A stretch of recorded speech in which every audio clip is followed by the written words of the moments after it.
right, welcome everyone. I want to say welcome to this lunch hour, to this noon hour, and thank you for being with me, with us at this hour. Again, feel free to eat your lunch, to have dinner, whatever you're doing, settle in. So we'll be doing this hour with some short presentation, and then if you have questions, you're welcome to throw them in the chat, and my dear colleagues here from ICJS will be handing them over, and then I'll have a chance to respond. So again, let me introduce myself. My name is Zeyneb Sayilgan. I'm the Muslim scholar here at the Institute for Islamic, Christian, and Jewish Studies. I represent very proudly the Islamic. No, just kidding. But today I wanted to talk a little bit. You've received a couple of emails noting that I started a little podcast that, podcasting is a new trend. And I wanted to just share why I felt that I wanted to use this medium to get my voice out.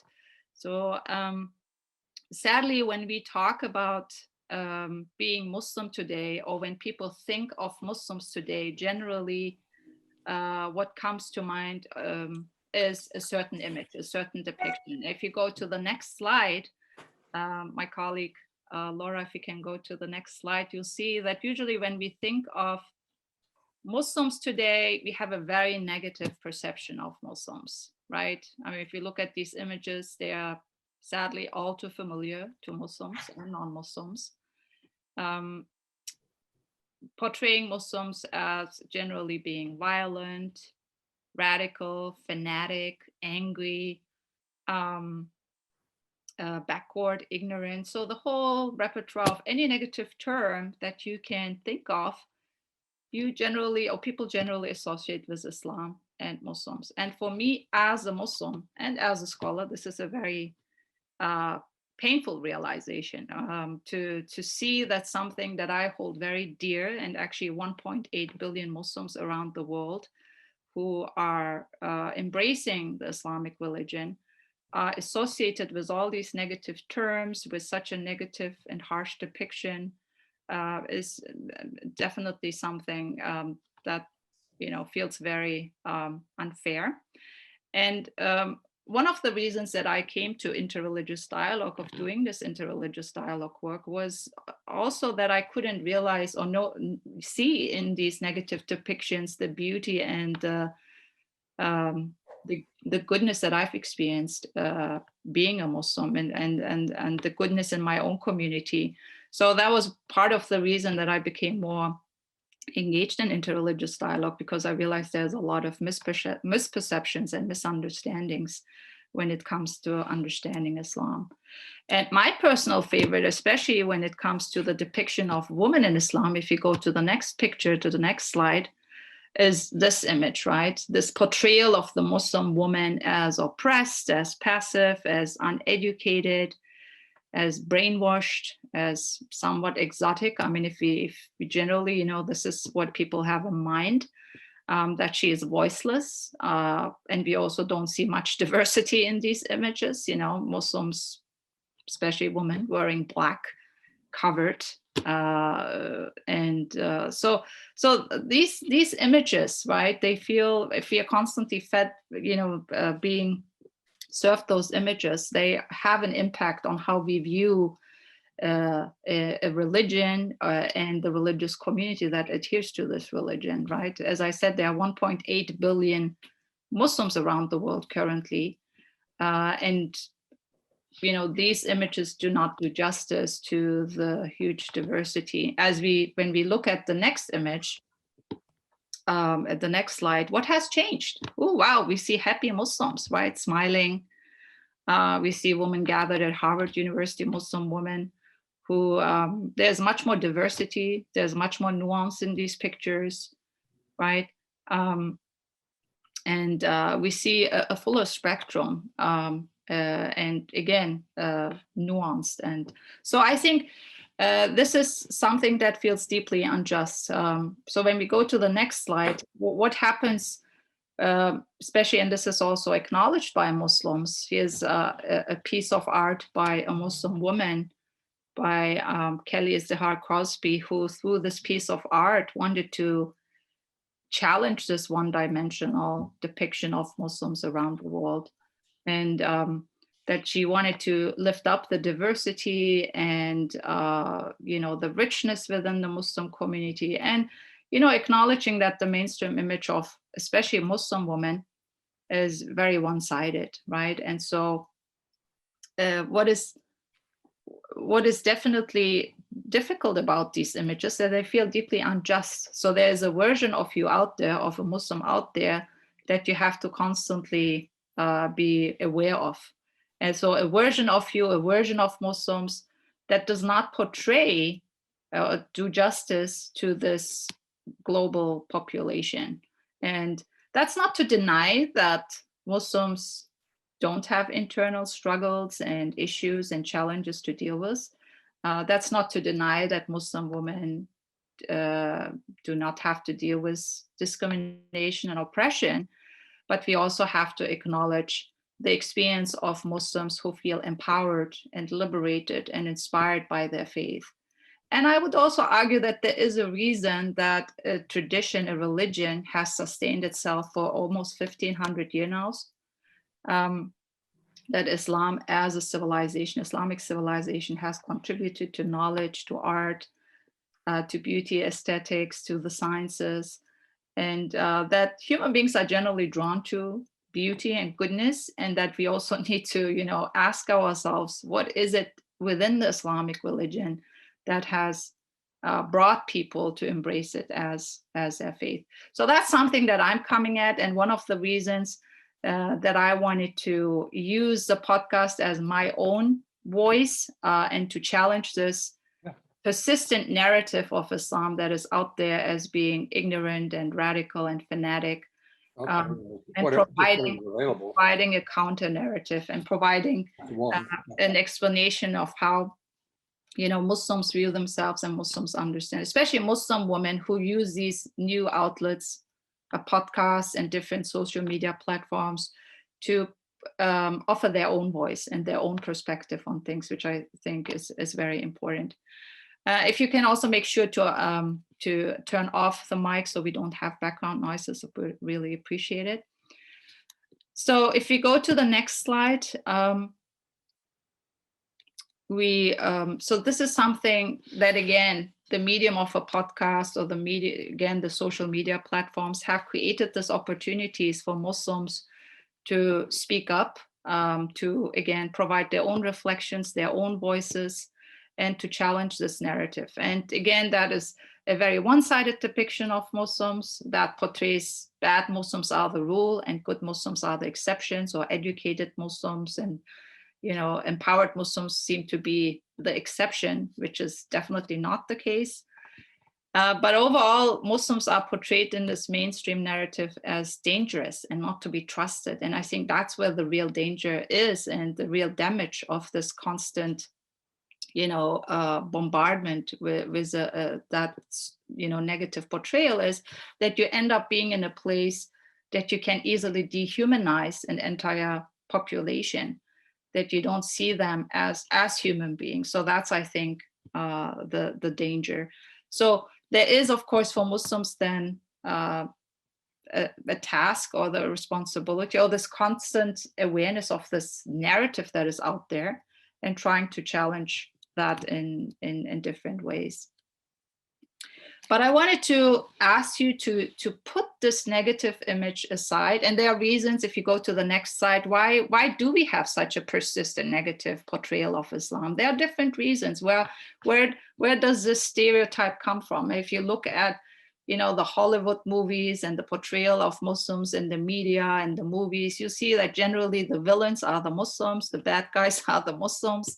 And there's a whole repertoire, what we call, of Orientalist motifs and images and statements that pop up in the media, right? Which predominantly you can think of the Muslim woman who features, in these images. And Edward Said talks about this in his work, Orientalism, and how those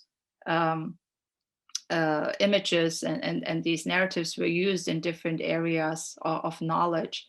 So that's one reason that over these centuries, there is a certain understanding of Islam, and that keeps coming up and coming up. So then people, of course, have create and cultivate a certain negative view on Islam. But there's also an active lobby out there in America that works to promote fear of Islam, and I have linked those on these slides. You can go back and read these reports. Then there's, of course, the media coverage that I talked about, that focuses on the one-sided sensationalist aspect of Islam. But then, of course, truth to be told, the reprehensible actions of self-identified Muslims. Muslims, there are 1.8 billion Muslims out there. It's a huge population, and there will be people who commit crimes and horrible acts in the name of Islam, who identify as Muslims. And of course, this is something that the Muslim community has to address and need to take seriously. So this is the popular perception of Islam, or again, this persistent narrative that is out there, that I would like you to put aside for a moment so we can make space for how Islam actually portrays itself, or why it has spoken to so many minds and hearts over these centuries. So how does actually Islam, and this is one of the reasons that I want to reclaim the narrative and try to explain Islam as a Muslim scholar, the way Islam has explained itself to people and how Muslims have understood it. So this is one reason that I'm trying to do in the podcast, is to speak authentically about Islam as I and many Muslims relate to it, and in terms of its spirituality and how it empowers us and how we connect to Islam throughout our daily lives. One thing I think is important, that Islam defines itself as a primordial religion. So Islam did not come to the world scene with Muhammad, right? He's important, he's a historical figure. But Islam predates Prophet Muhammad. How do we understand that? So Islam, again, I'm throwing this term around, is an Arabic word. It has a very close relationship with Hebrew. Arabic is a Semitic language, and generally conveys the meaning of surrender, submission, and peace. So this idea of free surrender to the one God, free submission, free, the emphasis on free, because force defeats the very purpose of this whole enterprise. So the idea is that somebody makes the free choice, the free decision to submit themselves, to give themselves to their one creator, who is understood in the Islamic tradition as Allah. And Allah is, again, an Arabic word meaning the one God. So why is Islam a primordial religion that predates Prophet Muhammad? So the Quran, the holy scripture of Muslims, talks about Islam having been the religion of humankind since day one. If you look at chapter 7 of the Quran, in this passage, it says, "And remember when your Lord brought forth from the loins of the children of Adam their descendants, and had them testify regarding themselves. God asked, 'Am I not your Lord?' They replied, 'Yes, you are. We testify.' He cautioned, 'Now you have no right to say on Judgment Day, we were not aware of this.' And then in many other passages, we, speaking God, surely send a messenger, God surely send a messenger to every community saying, worship God and shun false gods." Now, the Quran talks about the primordial covenant. How do we understand that? So the covenant means that all souls were, pre-existent when God created all souls, that he asked them, "Am I not your Lord?" And all souls, all humans testified, "Yes, you are our Lord." And so that's basically what the Quran understands as this primordial covenant. So all human beings made this covenant with God, and before human beings entered the earth, came on earth, in these bodies, they already made this covenant. So this idea is that all human beings entered into a covenant with with God, that everybody is born with an inclination towards faith, towards belief in the Creator. So this is important because sometimes we think that Islam only came to the world scene with Prophet Muhammad. Prophet Muhammad finalized and codified then what become historically Islam. But Muslims understand Islam to mean the religion that has called humanity from day one to the free submission and free surrender to God. So going on to the next slide, Islam not only being a primordial religion, but also a universal religion. It's not as depicted in the Quran that only human beings surrender to the one God. I mean, if they make the decision to do so, but that all the creation, the heavens and all beings in the universe are also Muslims. Muslims with a small m, meaning that they also submit and surrender to the one Creator. And we see that in passages of the Quran. And to him has surrendered, now the Arabic term here, aslama, and to him has surrendered whoso is in the heavens and the earth, willingly or unwillingly, and to him they shall be returned. So what the Quran is referring to here is that all beings in the universe are in this harmonious relationship. They all, are acting according to a divine wisdom and order, are created in a certain balance and harmony, and they're being in harmony with each other, and they functioning so perfectly in the universe is an expression of them being Muslim. So again, remember, being Muslim is someone who submits willingly or unwillingly to the divine. Now, in the case of the animal kingdom of trees and mountains and the stars and the planets, because they don't have freedom of choice, we see that they're already, submitting, they are acting in accordance with certain laws and a certain order. And so for the Quran, it's important to say everything in the universe is a Muslim surrendering to God's divine decree. And then in this other passage, we see, do you not realize that everything in the heavens and earth submits to God, the sun, the moon, the stars, the mountains, the trees, and the animals? So do many human beings. So it's, of course, the responsibility and the choice is on human beings to either decide if they want to be consciously Muslim, meaning Muslim with a capital M, or if they decide not to surrender themselves to God. So that's a choice that human beings have to make, and it's a free choice. It's a gift of freedom. But compared to the other beings of the universe who are already submitting to God, human beings make that choice themselves. So that's Islam as understood as a primordial religion, this belief in one God that has been conveyed throughout, the beginning of humankind.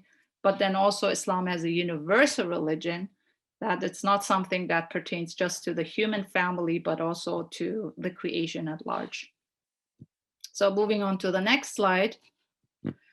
What's a Islamic project? So Islam, as it understands itself as a religion, has three dimensions, addressing the mind, the heart, and the body. So it's trying to bring all these three aspects of our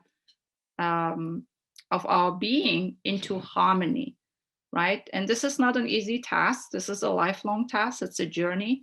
To become Muslim is a journey. It's not something that, yes, you've declared or you made the decision to connect yourself with God, but it's trying to bring in the mind and the heart and the body into this harmony.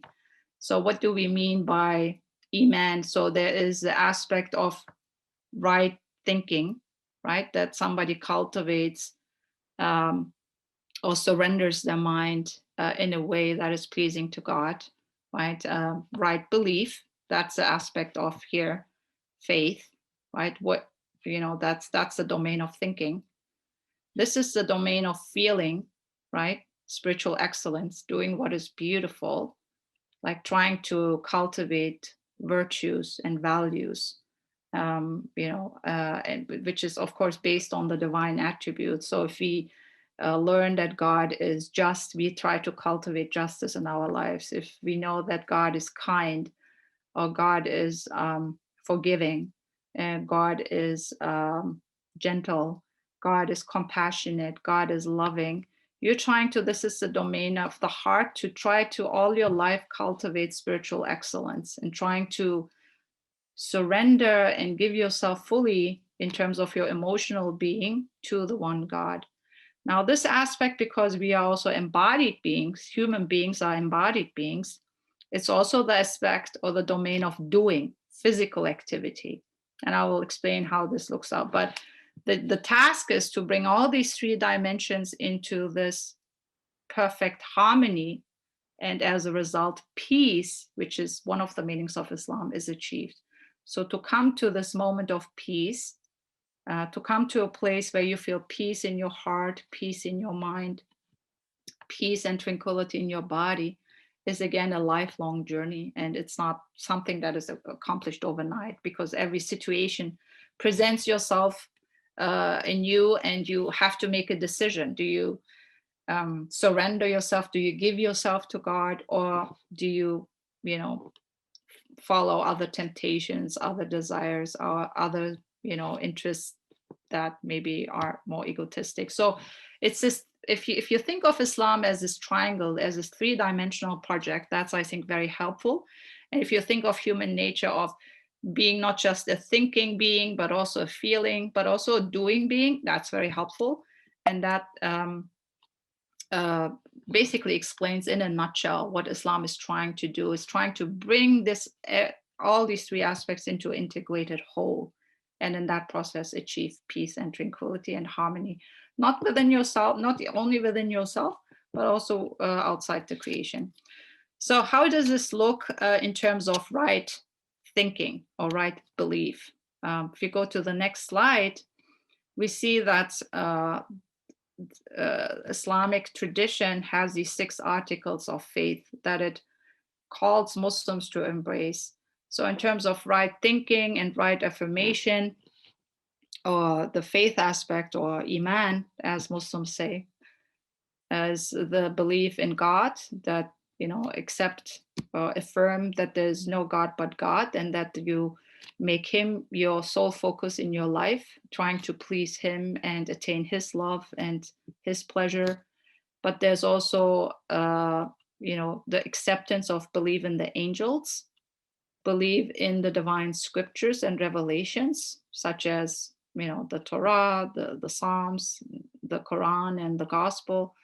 That has to be all affirmed. Believe in the divine messengers. So Muslims believe that, starting with Prophet Adam up until Prophet Muhammad, all messengers came with the divine message of believe in one God, and also believe in the day of judgment, that you are accountable for your actions on this planet, that you are responsible for what you say, what you think, what you do, that human beings are valued, that they are far too important to not be accountable, and then believe in God's predestination. Now, that's the last article of faith that is really based on a very solid, robust understanding who God is, because sometimes people think there's a fatalistic idea of God is in charge of everything and we don't do anything. No, Quran affirms free will, and there's no point of revelation and sending messengers if there's no free will involved.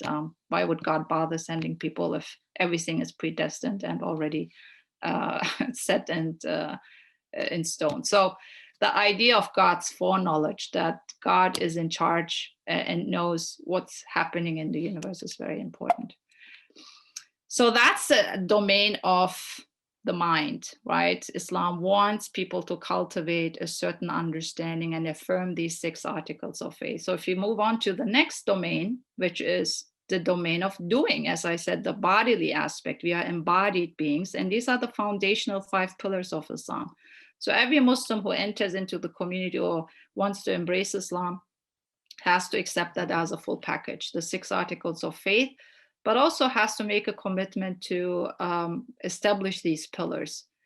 which pertain to the embodied practice. So with our lips, we affirm that there's no God but God. That's the declaration of faith.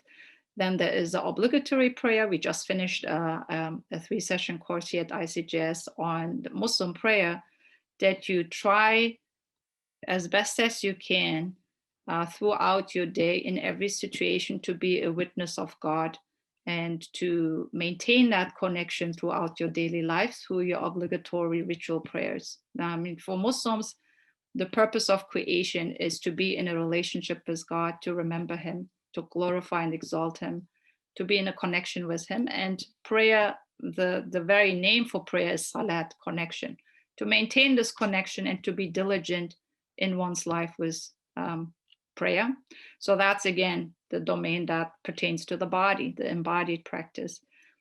Compulsory giving, so whoever is financially able, has the financial means, has an obligation to share his wealth with the poor. That's 2.5%. Every year you sit down and calculate your assets and make sure that this 2.5%, depending on where you live, of course, the living expenses and everything, that there is a certain minimum that you have to meet, and then make sure that this money or this amount is shared with the those who might be less fortunate in your community. Fasting in the month of Ramadan. Now, very recently, we as Muslims observed the month of Ramadan. That's, again, a bodily practice that you try to it's a season of heightened spiritual self-awareness, and I think also a time where you want to become more spiritual excellent, that you be more mindful of what you say, what you think, what you look at, how you feel. And that's actually the highest stage of fasting, to fast with all your senses, to be in this mode of almost angelic mode, trying to be very mindful of your actions and thoughts and feelings, and to cultivate closeness with God more than ever. So it's a very important time of meditation and self-reflection and self-development. The last pillar is the pilgrimage to Mecca for those who are physically and financially able to do this sacred journey to the Kaaba, which for Muslims is believed to be has been established by Prophet Abraham and his son Ishmael. To go there, make sure that, and it's very interesting, it's the only journey in your life that you really do for the sake of God alone, and to be there in this gathering, actually mid-July, we're almost there, so in about 3 weeks the Hajj season, the pilgrimage season, will start, and many of my friends are excited. Some of them are preparing to go, and it's a very important time in your life, of course, and just trying to reenact the Abrahamic rites, but also to reenact some type of judgment day. You are in this gathering, in the sea of people, and imagining yourself, how would it look like on judgment day? You are all, there's millions of people, and you're accountable, and you're standing in front of God, and you're reflecting on your life and how you lived your life. So it's a very, very important moment, a very important season for Muslims. So these are the 5 pillars that are the foundations for Muslims in terms of the bodily aspects, right? So the embodied aspect, again, just the basics. There's much more than that when it comes to embodied practice, but these are the foundations. If you move on to the next slide, in terms of spiritual excellence, there's a lot of passages in the Quran that speak to this. So again, the domain of the heart, that you should cultivate always a sense of living in the presence of God wherever you are, at work, and trying to strive to be a better human being, basically, right? So in the Quran, there are verses that speak to that, such as this one: those who remember God while standing, sitting, and lying on their sides, and reflect on the creation of the heavens and the earth, and pray, "Our Lord, you have not created all of this without purpose. Glory be to you. Protect us from the torment of the fire." So it speaks to people, those who cultivate spiritual excellence, and to always live in the divine presence of God, knowing that even while they're standing, sitting, going about their lives, that they maintain this connection, being mindful of what they say, what they feel, how they look at people, what they think of people, this internal kind of reflection and mindfulness that is really driving home the idea of cultivating spiritual excellence. And then in this other passage, whoever performs sincere actions, whether male or female, and is a believer, we will surely bless them with a good life, and we will certainly reward them according to the best of their deeds. So what's important, belief, again, if you think of the triangle, the thinking and the feeling and the action, all of them go together, and a Muslim strives to bring all of these domains into balance. So belief is insufficient. You have to express your love to God. You have to express your faith in actions, right? So belief and action comes always together in the Quran. So orthodoxy, but also orthopraxy are equally important. Moving on, looking at my, so I also want to talk about not just, so this was just in a nutshell of how, again, Islam understands itself. And but what does it mean to be a Muslim in America? When you say American Muslims, and there's just to give you a little snapshot about the American Muslim community, and again, hyperlink this for you. You can go back and read this survey by the Pew Center. Being Muslim in America means that, if you go to the next slide, that you are, oh, that's actually a funny slide that I put in there, because if you look at this, how much countries overestimate their Muslim population sizes. So Americans think 17% of the population is Muslim, where actually like 1%, 3 to 5 million, 4 to 5 million Muslims in the country. But the perception is there are so many Muslims. Muslims are coming, bringing Sharia law, and all this kind of this fear that sometimes people have. But whereas again, it's 4 to 5 million Muslims in the country.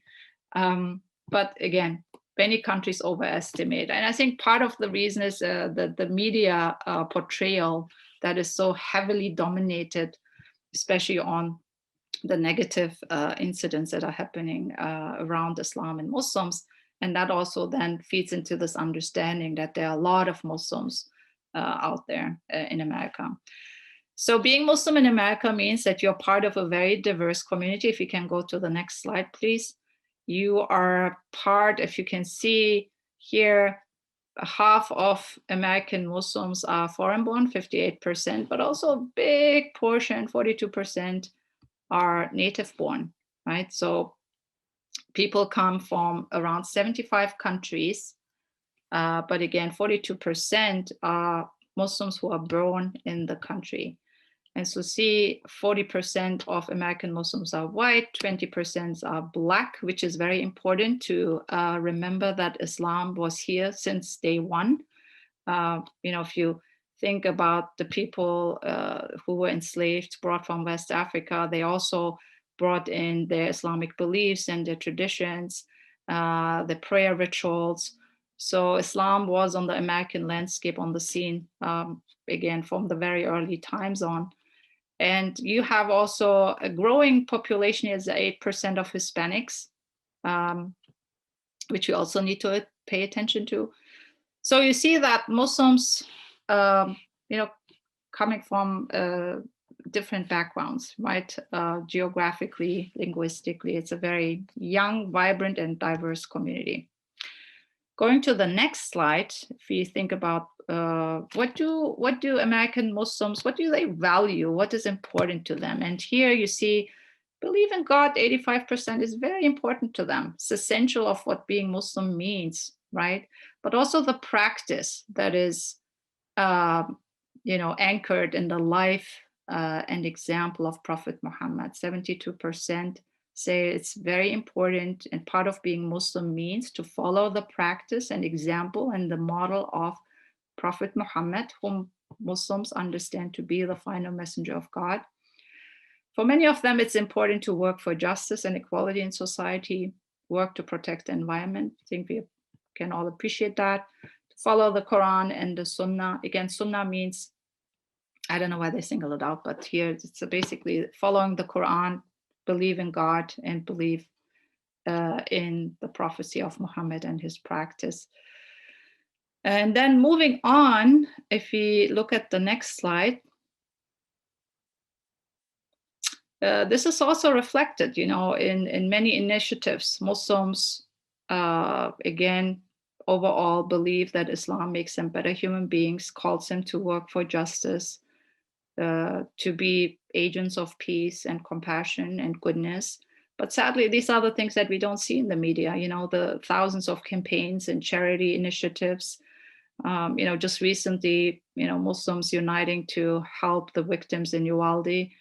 And so many instances that are not highlighted because they are not sensationalist, but that they prove that Muslims care about this country, that they are, again, inspired by their faith to spread compassion and love and goodness. And again, those are the things that we as Muslims see and witness, but that they are not highlighted, sadly, often enough for the public. That shows how much Muslims care about this country, about their communities, and just proves, in terms of what's been said in the data, that Muslims work for the greater good. If we move on, sadly, Muslims, aware that a lot of Americans think that the values of Islam are at odds with American values. And if you look at, this is like half of the population thinks that this is the case, right? I mean, it's a sad fact that, the perception is that Islam is other and alien, and it cannot be reconciled with American values, however we define them. But that Islam is at odds with democracy and Western values and American values. That's something of a refrain that you hear often. And if you ask people, if you go on the next slide, have you ever actually talked to a Muslim? Most of them will say, never. And this is from 2011, but I can, from my own experiences going into church forums, adult forums, and other speaking venues, and I typically ask the question, how many of you have spoken to a Muslim in your neighborhood, in your own circle, right? And to be fair, it's not always easy to start a conversation. One of the participants in the class said, I suspect that two in my circle are Muslims, but how do I strike a conversation? And I acknowledge this is not always easy, but then to have a misconstrued image of an entire population or a negative understanding, opinion about Muslims, knowing something which is very distorted, but haven't actually talked to someone, and is really committing an injustice, right? It's, again, participating, being complicit in this. And a lot of people never talk to a Muslim. And one of the reasons that I also wanted to put out my voice out there, and again with this podcast, is to stay engaged. I wanted to be that little Muslim in your ear that talks to you and engages with you in a conversation. And maybe I can be your Muslim friend and the Muslim that you've talked to and listened to, and maybe we can start a conversation, right? So I think one of the goals here at ICJS, we want to create the spaces where people have a chance to talk to each other, to engage in conversation, to build those relationships. And so that these kind of surveys, numbers, hopefully will change in the future, where people say, yeah, I know Muslims, they're not like portrayed or wonderful people, and we will laugh together, we care about each other, and all of that. So it really starts with each one of us. And then going to the next slide, yes, Muslims are aware of that negative portrayal, again, for various reasons, justified, unjustified, but they're proud to be American. 92% are very hopeful about the future of this country, and they want to, they generally have an optimistic view on America, and American people are generally toward Muslim Americans friendly. I think most of the Muslims in my circle would acknowledge that a lot of Americans don't know them enough. If they would know them, they would have a different opinion, because they they know that Americans are generally friendly towards Muslims. They just have to have more of these opportunities to meet them as human beings, to have these conversations, these dialogues. And they are, despite the challenges in American society, very hopeful and optimistic. And they don't see it as a contradiction to be American and to be Muslim. They don't see that as mutually exclusive. So for this is important because they don't see American values at odds with Islamic values. In fact, if you ask a lot of Muslims, they will say this is the best Islamic country ever. Now, in terms of the freedom they have in terms of freely expressing themselves and going about their prayer lives, doing, living their religion, many of them feel extremely comfortable and grateful to be able to live in America. At least that's from, anecdotally in my 15 years that I'm living here. So into what are some things that we can do, I think, just to be aware that religion, to be aware of the complexity and the context of any religion. Any religion is lived in a context, right?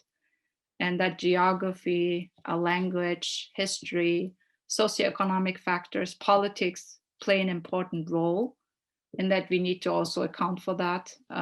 So the experience of Muslims here, the experience of Muslims in Afghanistan, in Indonesia, all of that is important to take into account.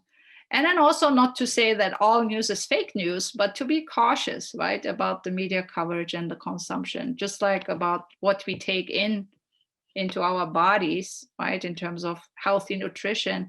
I think we also need to be aware that sometimes we don't get the full spectrum of experiences in the media, and that we need to seek out, need to cultivate a balanced understanding and view about an entire global population.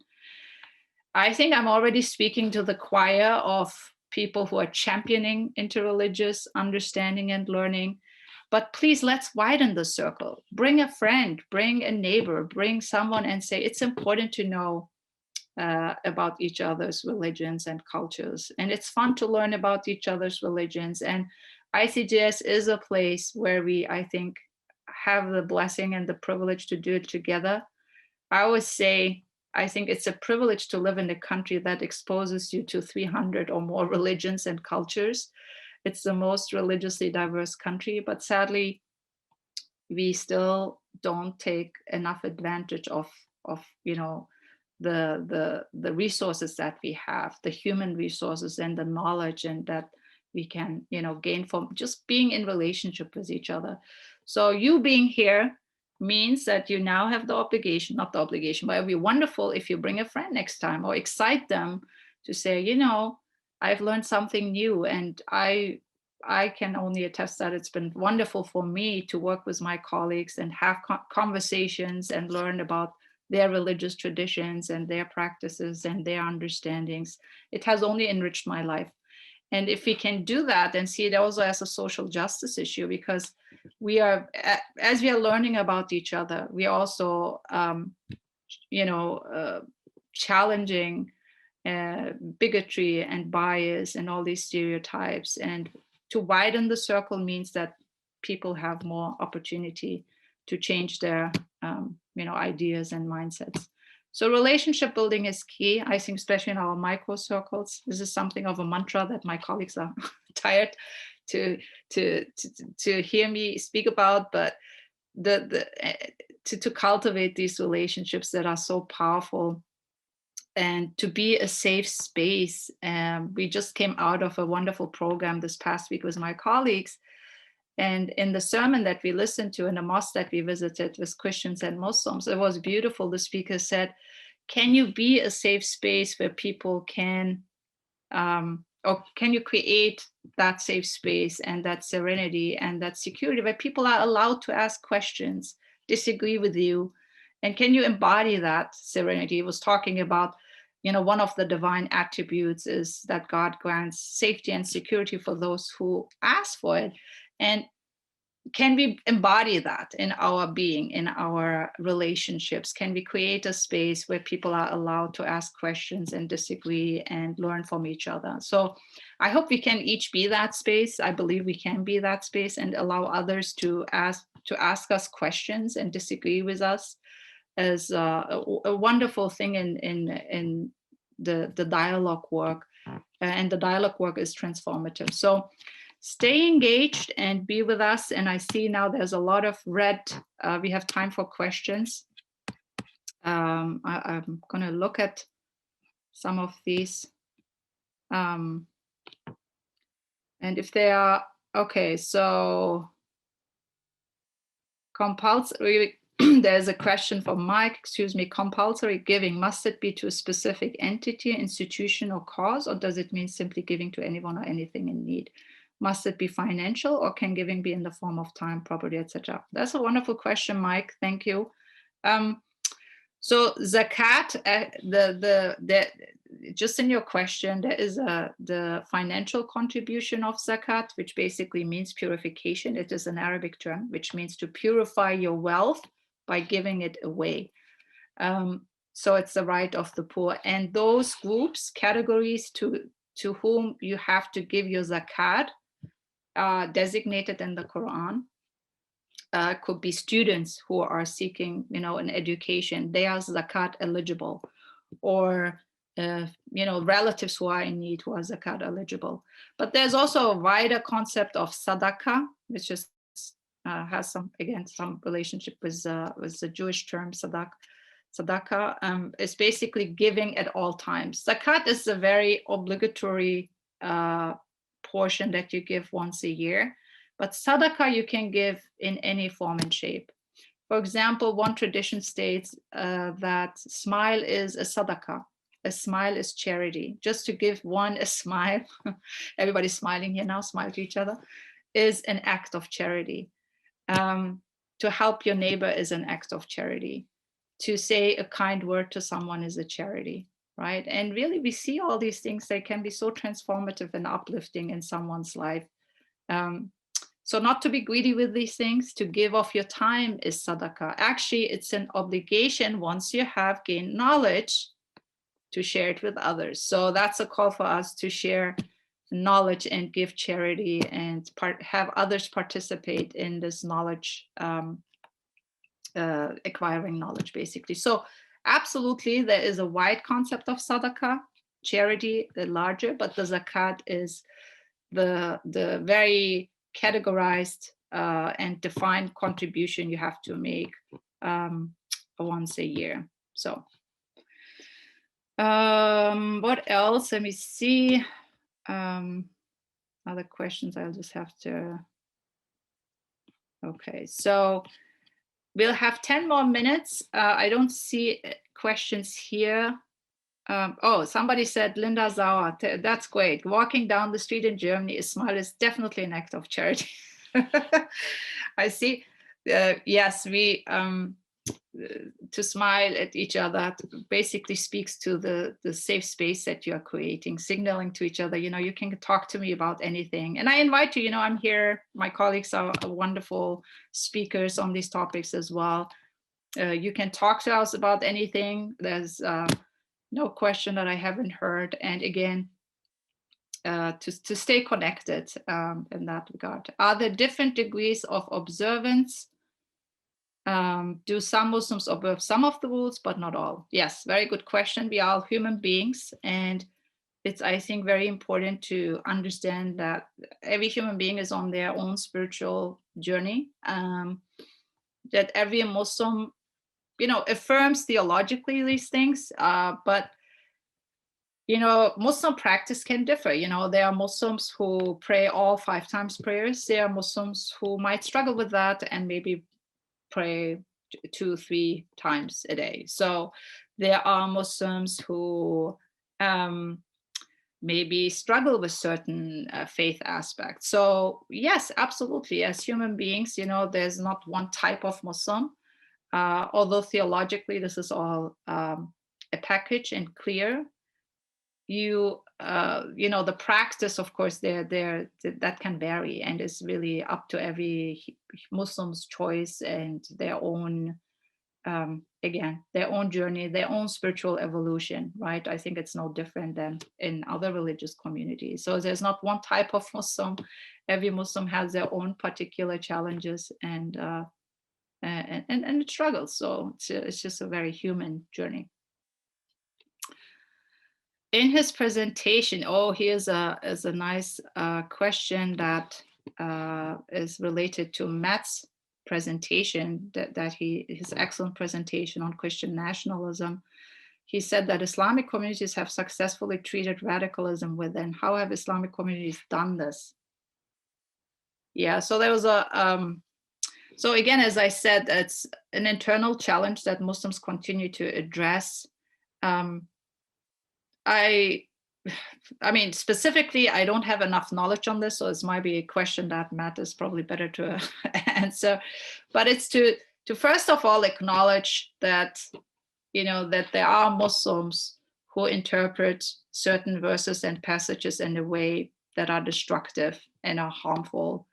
And to not say, okay, Islam is a religion of peace and we don't have any problem, and it's a first step.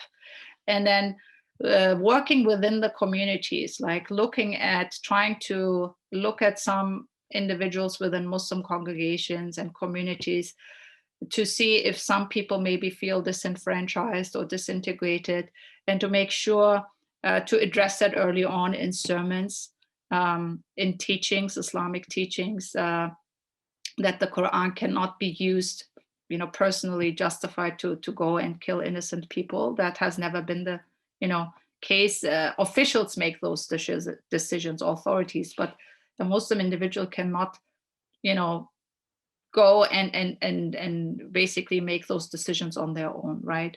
So this is important to address that early on in the community through religious teachings, through religious sermons, and how Islam has justified the use of force and all of that, looking at historical data and all of that. And then I'm looking at another question. How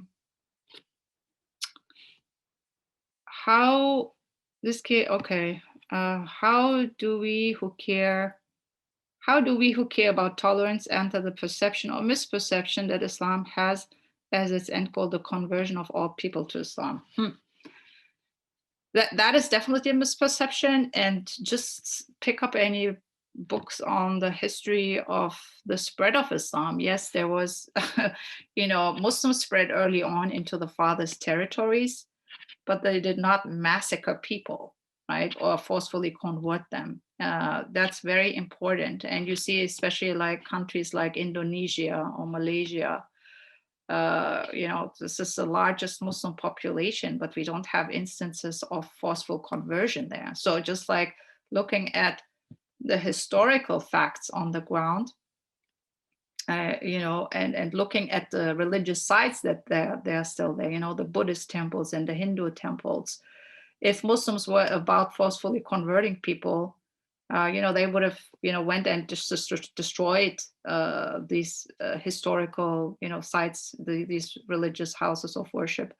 So just being there and seeing, it's equally important for Muslims to see that Muslims flourished alongside different religious communities, right? It's not to say that there are no tensions, but for the most part, they have, I think, lived amicably with other religious communities. And again, forceful conversion is alien to the experience of Islam. Over time, people embraced Islam through, especially the Sufi experience was very strong. Like again, this the transmissions of Sufi orders and lodges and the spiritual experience.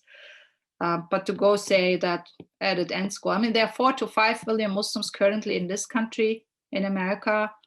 I mean, if their goal is to convert people, I'm sure you would have encountered them early, but it's, I think I would just refer to the historical references, to look at some of the books on the Islamic history of Islam, how Islam entered North Africa. Syria, which was a predominant Christian country, but was under Muslim rule for many years. But there was no experience of forceful conversion. So again, I think the historical facts on the ground speak to that very well. So maybe a question, we have 2 more minutes. I'm just looking at, okay.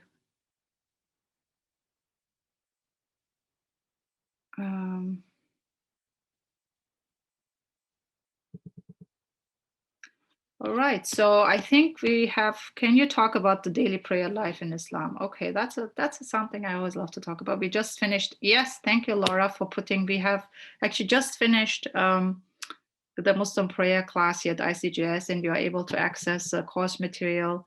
It's on YouTube, the videos and the slides, actually also on our website as well. So Muslim prayer, so there's many ways you can pray and supplicate to God in your own language, your own prayer language.